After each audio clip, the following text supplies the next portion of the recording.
Maya and Guy Mushroom Antonio. I just subject as Zulaji, chapter 3 holozac nutrition as topic physiological process of mechanical and chemical digestion.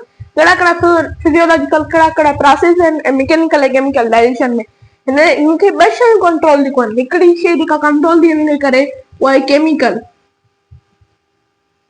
इनके इकड़ो control जो करे nervous ने control जो करे nervous असा बड़ी detail में पढ़ंदासीं इनमें छा छा फर्क है केमिकल में हुंदियूं त एंजाइम हुंदियूं या हार्मोन वगैरह हुंदा त हिन में हिकिड़ो हार्मोन हुंदो आहे हार्मोन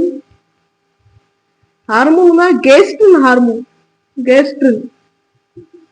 गेस्ट्रिन हार्मोन छो थींदो आहे रिलीज इन जो सबब मां तव्हांखे ॿुधायां थो जेको पाइलोरिक स्पिंटर हुंदो आहे पाइलोरिक स्पिंटर उन्हें में छा थिए ॿ शयूं थियनि या छा थिए ओवर ईटिंग माण्हू करे वञे ओवर ईटिंग जंहिंखे असां ओवर डिस्टिंक्ट बि चवंदा आहियूं ओवर ईटिंग करे वञे या ॿियो छा थिए ॿियो इन में इहो थिए त जेको प्रोटीन कंटेनिंग फूड आहे प्रोटीन कंटेनिंग जेको फूड आहे उहो छा हुजे पार्शली डाइजेस्टेड हुजे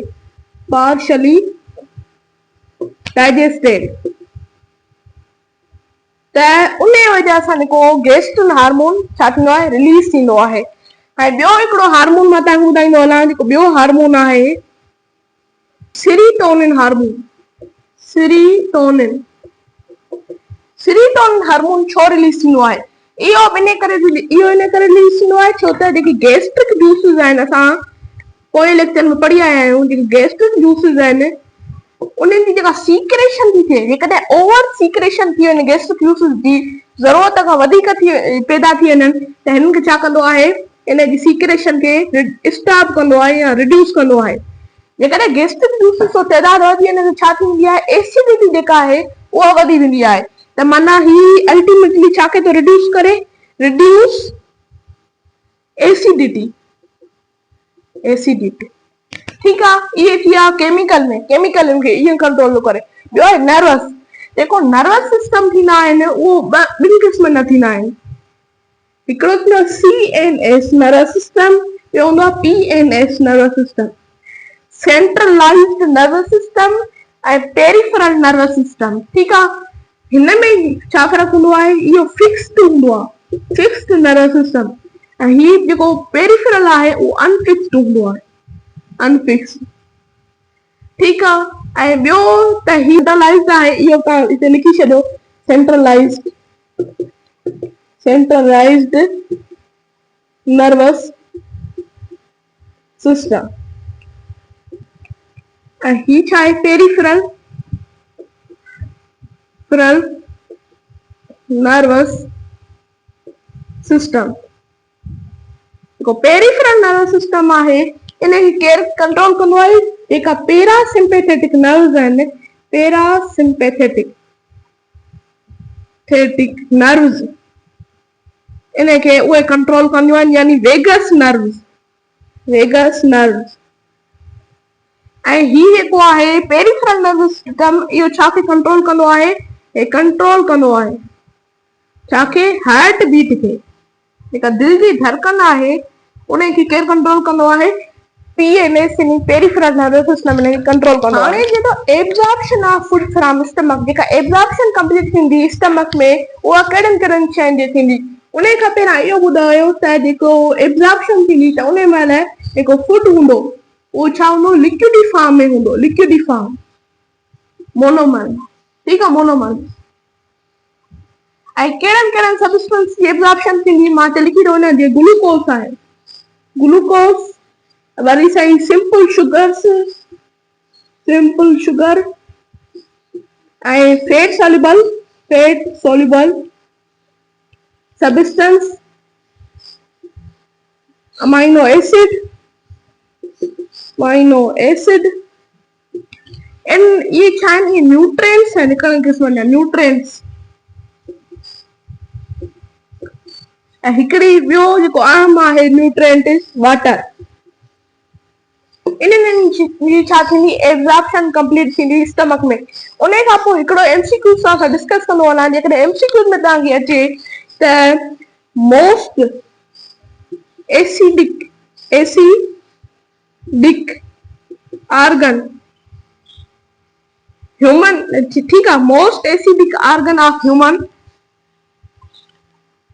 इज, जेकॾहिं तव्हांखां ईअं सवाल पुछे जेको मोस्ट एसिडिक आर्गन जंहिंमें एसिडिटी घणी हुजे त उहो कहिड़ो आहे? नंबर 1 तव्हांखां पुछे इंटेस्टाइन, नंबर 2 तव्हांखे ऑप्शन ॾे B option stomach, number C तव्हांखे ऑप्शन ॾे त लिवर, ऐं तव्हांखे डी ऑप्शन ॾे त नन ऑफ देम। त तव्हां कंहिंखे टिक कंदव, तव्हां कंहिंखे कोल पाईंदव? तव्हां जेको टिक कंदव उहो बी ऑप्शन यानी स्टमक खे कंदव। Most acidic organ of the human body is stomach. ठीक आहे, इहा तव्हां ॻाल्हि यादि रखो। स्टमक वारो टॉपिक पूरो थियो। हाणे था हलो इंटेस्टाइन ते। टॉपिक आहे इंटेस्टाइन। इंटेस्टाइन जी असां पढ़ी आयासीं 2 क़िस्मनि जा आहिनि। हिकिड़ो जेको इंटेस्टाइन टाइप आहे उहो आहे लार्ज इंटेस्टाइन, ऐं ॿियो जेको आहे उहो आहे small intestine. Large intestine, small intestine, इहो छा आहे? इहो लार्ज ऐं स्मॉल असां छो था चऊं तव्हांखे ॿुधाईंदो। जेको लार्ज इंटेस्टाइन आहे असां हिनखे लार्ज इन करे था चऊं त छो त ही छा आहे? Large in lumen. जेका ल्यूमन आहे उन में छा आहे? लार्ज आहे, पर छा आहे? स्मॉल आहे, small in size. Large in lumen आहे पर स्मॉल इन साइज आहे। ऐं स्मॉल इंटेस्टाइन छा आहे? स्मॉल इन ल्यूमन ऐं लार्ज इन साइज। ल्यूमन में त नंढो आहे पर छा आहे? साइज जेका हिन जी वॾी आहे। हिन जा 3 जेके आहिनि टाइप आहिनि, 3 असां पढ़ंदासीं वारे वारे सां। नाला तव्हांखे ॿुधाए थी छॾियां। ड्यूडेनियम, ठीक आहे, जेजुनियम, and third ते आहे इलियम। इचियन type of small intestine. 3 type of small intestine आहिनि। ठीक आहे, हाणे स्मॉल इंटेस्टाइन जे बारे में मां तव्हांखे पहिरियों ॿुधायां त हिन जी जेका साइज आहे तक़रीबन लेंथ हिन जी जेका आहे लेंथ साइज में छा आहे? 30 सेंटीमीटर छा आहे? लॉन्ग आहे। ऐं जेकॾहिं ही आहे जेको स्मॉल इंटेस्टाइन, इन में जेको फूड हूंदो आहे एसिडिक मीडियम आहे, एसिडिक मीडियम, ऐं फूड जेको आहे उहो काइमी पेस्ट हूंदो आहे, काइमी पार्ट आहे। त हिन में फूड मतिलबु काइमी वांगुरु हूंदो आहे। उहो असां अॻिते हली पढ़ंदासीं। उन खां अलावा त जेकॾहिं असां ॻाल्हि कयूं स्मॉल इंटेस्टाइन जी त इन में इहे ई शयूं अची थियूं वञनि। डिटेल सां असां अॻिते हली पढ़ंदासीं। ऐं हिन शेप जी असां ॻाल्हि कयूं त शेप हिन जो कहिड़ो आहे? शेप में ही सी शेप आहे, सी शेप। ठीक आहे, इन जी असां जेका डायग्राम आहे उहो बि डिस्कस कंदासीं। हाणे 2 हार्मोन आहिनि, उन्हनि जो जेको फंक्शन असां पढ़ंदासीं। 2 हार्मोन आहिनि, हिकिड़ो आहे कोलेस्ट्रोकाइनिन हार्मोन जंहिंखे असां सीसीके हार्मोन चवंदा आहियूं, ॿियो आहे सीक्रेटिन हार्मोन। इन जो असां फंक्शन पढ़ंदासीं। जेको कोलेस्ट्रोकाइनिन आहे सीसीके, उहो छा कंदो आहे? स्टिमुलेट कंदो आहे पेनक्रियास खे, जो पेनक्रियाटिक जूसेस ठाहे, ऐं एक्टिवेट कंदो आहे गॉल ब्लैडर खे, जीअं गॉल ब्लैडर मां छा थिए? बाइल लिवर खे मिले। ईअं ई सीक्रेटिन जेको हार्मोन आहे उहो एक्टिवेट कंदो आहे पेनक्रियास खे छाजे ठाहिण जे लाइ? गैस्ट्रिक जूसेस ठाहिण जे लाइ। ऐं मां हिते कुझु शिकिल ड्रा कई आहे। हीअ आहे लिवर, ऐं हीअ जेका डक्ट थी अचे इहा आहे कॉमन बाइल डक्ट। तव्हां नालो यादि रखिजो। हीअ आहे गॉल ब्लैडर, ऐं हीअ जेका हिते डक्ट थी अचे हिनखे चइबो सिस्टिक डक्ट, ऐं हीअ जेका हेठि डक्ट थी अचे हिनखे चइबो हेपाटिक डक्ट, ऐं हीअ जेको आहे लीफ जी सूरत में इहो आहे पेनक्रियास। ठीक आहे, जेको ड्यूडेनम आहे उहो हेल्प कंदो छा वठण जे लाइ? Get bile from liver. जेको बाइल आहे उहा लिवर में वठण जे लाइ छा कंदो? हेल्प कंदो। And pancreatic juices from pancreas, ऐं पेनक्रियाटिक जूसेस किथां वठंदो? पेनक्रियास खां। इन में छा कंदो? मदद कंदो। ॿियो जेको सीक्रेटिन हार्मोन आहे उहो रिलीज केरु कंदो? ड्यूडेनम रिलीज कंदो। स्मॉल इंटेस्टाइन जो हिकिड़ो हिसो रिलीज कंदो जंहिंजो नालो आहे ड्यूडेनम। ऐं जेका सीसीके हार्मोन आहे उहा रिलीज थींदो ऐं छा कंदो? कॉन्ट्रैक्ट कंदो कंहिंखे? गॉल ब्लैडर खे। गाल ब्लेडर कॉन्टेक्ट कंदो, पोइ जेका स्टोर्ड बाइल आहे गाल ब्लेडर में उहा रिलीज थींदी, किथां सिस्टिक डक्ट खां रिलीज थींदी ऐं काॾे वेंदी, कॉमन बाइल डक्ट ॾांहुं वेंदी। ठीकु आहे, इहो ई हिते मां लिखियो आहे।